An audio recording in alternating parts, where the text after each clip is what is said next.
ભાવનગરની મુખ્ય બજાર એમજી રોડ. આ રોડની વાત કરીએ તો ભાવનગર મહાનગરપાલિકાની ચૂંટણી પહેલા જ આ રોડને નવો બનાવાયેલો. લાલુ પ્રસાદ યાદવની ભાષામાં કહીએ તો હેમા માલિનીના ગાલ જેવો આ રોડ બનાવાયેલો, જ્યાં હજુ પણ એક ખરોચ નથી આવી. તેમ છતાં ભાવનગર મહાનગરપાલિકાના સત્તાધીશોએ ભ્રષ્ટાચાર આદરવા માટે આ રોડને તોડી ત્યાં નવો બનાવી, એટલે કે પ્રજાના પૈસાને વેડફવા માટે નવો બનાવીને ભ્રષ્ટાચાર કરવાનો કિમિયો સૂજી નવો બનાવી રહ્યા છે અને પ્રજાના પૈસાનો ધુમાડો થઈ રહ્યો છે. અને આ સમયે હાલ વિરોધ પક્ષ પણ મૂક પ્રેક્ષક બની ગયું છે. ત્યારે જોઈએ વિટકોસ ન્યૂઝનો આ જાગૃત અહેવાલ.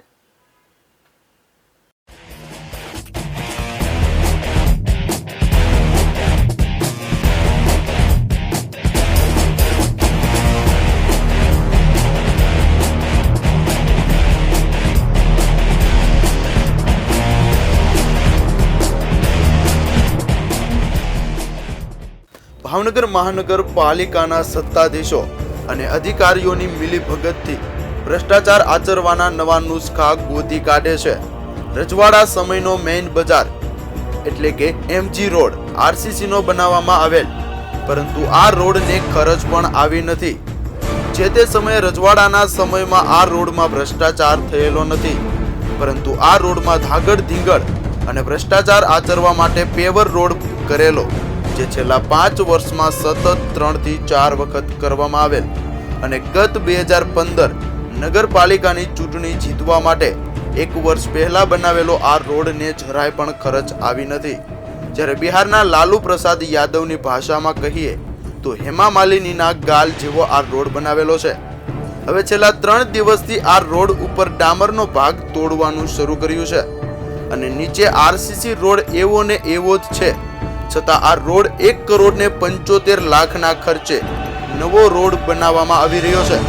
ત્યારે વેપારીઓ આ રોડનો વિરોધ કરી રહ્યા છે અને આ અંતર્ગત કહી શકાય કે કોના બાપની દિવાળી અને પ્રજાના પૈસાની હોળી. ભય, ભૂખ અને ભ્રષ્ટાચારની વાતો કરતી ભારતીય જનતા પાર્ટીની સરકારમાં સૌથી પહેલાં તો રોડ તોડી અને ભૂગર્ભ ગટરના ભૂંગળા નાખો, ત્યારબાદ વળી પાછો રોડ બનાવો, 6 માસ થાય એટલે વળી એ રોડ તોડી અને મોટી સાઇઝના ભૂંગળા નાખો.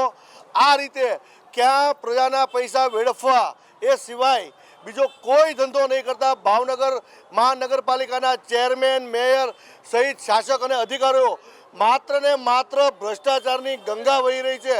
ત્યારે રાજાશાહી વખતનો બનેલો આ MG road, Mahatma Gandhi road, જે ભાવનગરનો હાર્દ કહેવાય છે, આ મુખ્ય બજાર કહેવાય છે, આ રોડની અંદર 1 વર્ષ પહેલાં ચૂંટણી જીતવા માટે પેવર રોડ બનાવવામાં આવેલો આ રોડ હવે તોડી નાખવામાં આવી રહ્યો છે અને હવે નવી મશીનરીથી નવી સિસ્ટમ મુજબ આ રોડ કરવામાં આવી રહ્યો છે. આપણે અહીંના વેપારીને પૂછીએ કે આ રોડને કઈ તકલીફ હતી, આ રોડ જરાય ખાડા પડેલા, ફિલ્મ હિરોઈનના ગાલ જેવો આ રોડ શાસકે પૈસા કમાવા માટે તોડી નાખ્યો છે. આપણે પૂછીએ અહીંના વેપારીઓને. આપનું નામ? રફીકભાઈ. આ રોડ કેવો હતો? સારો ચાલુ રોડ હતો, તોડી નાખ્યો. 15 દિવસ થયા. અને ક્યારે બનાવેલો? વરદી પહેલા. બરોબર. આપણે બીજા મિત્રને પૂછ્યું. આપનું નામ? હિરેન પરમાર. હા, આ રોડ કેવો હતો? રોડ એકદમ હાઈ ક્લાસ હતો, કોઈ જાતનો આ જે છે એની કરતા સારો લાગતો એ રોડ, છતાં પણ એની ઉપર પેવર રોડ બનાવીને હવે વર્ષ દિવસ પછી આને પાછો કાઢે છે એમાં.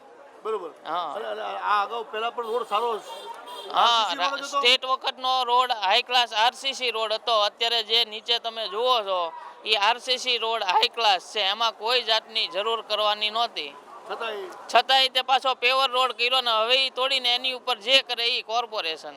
ચોક્કસ કહેવું પડે, ભાવનગર મહાનગરપાલિકાના વિદ્વાન સિટી એન્જિનિયર સતીશ ચંદારાણા, વિદ્વાન હીરાના વેપારી અને દૂધના વેપારી અને હાલ મહાનગરપાલિકાના ચેરમેન સુરેશ ધાંધલિયા સહિત અનેક લોકો ચૂંટાઈને માત્ર કઈ રીતે ભ્રષ્ટાચાર કરવો, જે રીતે ભાવનગર મહાનગરપાલિકાનો પિલ ગાર્ડન 14 કરોડમાં માત્ર રિનોવેશન થઈ રહ્યો છે, એ જ રીતે આ રોડની હાલત. સાહેબ, હું બતાવું, કેમેરામેનને બતાવે કે આ રાજાશાહી વખતનો રોડ, આ રોડ આરસીસી રોડને શું તકલીફ હતી, આ રોડને શું વાંધો હતો. આપણે બીજા મિત્રોને પૂછીએ. આપ શું કહો છો? આપ જો આ રોડ બનાવો સારો હતો? ચોક્કસ ચોક્કસ. આ રોડ બાબત આપનું શું કહેવું? રોડ બાબતમાં એવું કેવું છે કે અત્યારે સરકાર છે એકલા રૂપિયા જ ખાય છે. રોડ અત્યારે આપણો જે જૂનો રોડ હતો અત્યારે તમે જુઓ તો આમ નામ જ છે હજી. બરોબર. આ એકલો ભ્રષ્ટાચાર જ થઈ રહ્યો છે. ચોક્કસ. તમે શું કહો છો? ચોક્કસ કહેવું પડે કે વેપારીઓ માત્ર વ્યાપારમાં વ્યવસાયમાં હોય એટલે બોલતા પણ શરમાય છે, કારણ કે તેને પણ પાછા આવીને આ નગરપાલિકાના શાસકો દંડો બતાવે અને તેઓ બોલતા પણ બીવે છે. પણ ચોક્કસ કહેવું પડે કે ભય, ભૂખ અને ભ્રષ્ટાચારની વાતો કરતા આ નેતાઓ ભય વગરનો ભ્રષ્ટાચાર બેફામ કરી રહ્યા છે. ભાવનગરની શહેરની અમૃત યોજનામાં સમાવેશ થયો છે. તેથી કેન્દ્ર સરકારની અમૃત યોજનાના 100 કરોડની ગ્રાન્ટ આવવાની છે. ક્યાં પૈસા વાપરવા, તેનો ઉદ્ધાર કઈ રીતે કરવો, કઈ રીતે સગેવગે કરવી, તે આ શાસકો પાસે જોવા મળે. રજવાડાના સમયમાં જે બનેલો આ રોડ આપ જોઈ લો છો, કેમેરામેનને કહું બતાવે, જે રોડ આરસીસી રોડ આજે 100 વર્ષ સુધી તૂટે નહીં એવા પ્રકારનો આ રોડ, તેની ઉપર માત્ર ને માત્ર છેલ્લા 20 વર્ષથી ભાજપનું શાસન છે અને આ ભાજપના શાસકોએ આની ઉપર 3 વખત ડામર રોડ કર્યો અને અત્યારે જે ડામર રોડ કરેલો છે એ 1 વર્ષ પહેલા ચૂંટણી જીતવા માટે કર્યો. આ વિસ્તારના તે ડેપ્યુટી મેયર મનભા મોરી છે. માત્ર ને માત્ર બધા મુખ પ્રેક્ષક બનીને ઊંચી આંગળી કરવા જાય છે, ભ્રષ્ટાચારના ભાગીદાર થવા જાય છે. પરંતુ આ રોડને કોઈ તકલીફ ન હોય તેમ છતાંય આ રોડ તોડી અને હવે નવી ફોર્મ્યુલા મુજબ નવો રોડ કરી રહ્યા છે. માત્ર પૈસા ઉધારવાનું કારખાનું મહાનગરપાલિકાના સત્તાધીશો ચલાવી રહ્યા છે. ભય, ભૂખ અને ભ્રષ્ટાચારને બદલે ભય વગરનો ભ્રષ્ટાચાર આચરી રહ્યા છે.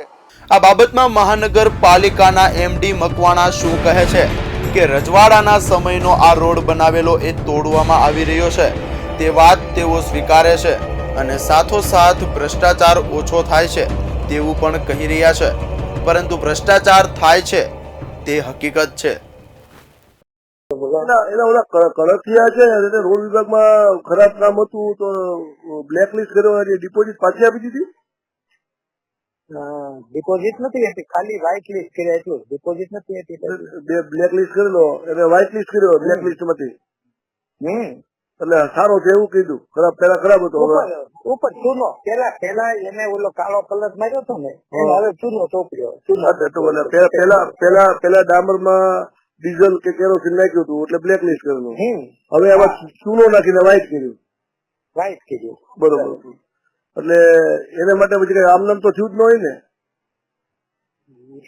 એ મને ન ખબર. ચૂંટણી આવે છે એટલે આમનામ તો થાય જ નહીં ને. હવે ઈ તો કઈ મને ખબર ન હોય, બાકી ના તો શું ઈ સાચું. શું હોય તો હોય જ ને, એવું માનો ને. એટલે આમનામ તો કોઈ કઈ બ્લેક લિસ્ટ હોય કઈ વ્હાઇટ લિસ્ટ થોડો થાય. બરોબર ને. ભલે ભલે ભલે ભલે. ઓકે, ચાલો. Okay okay okay.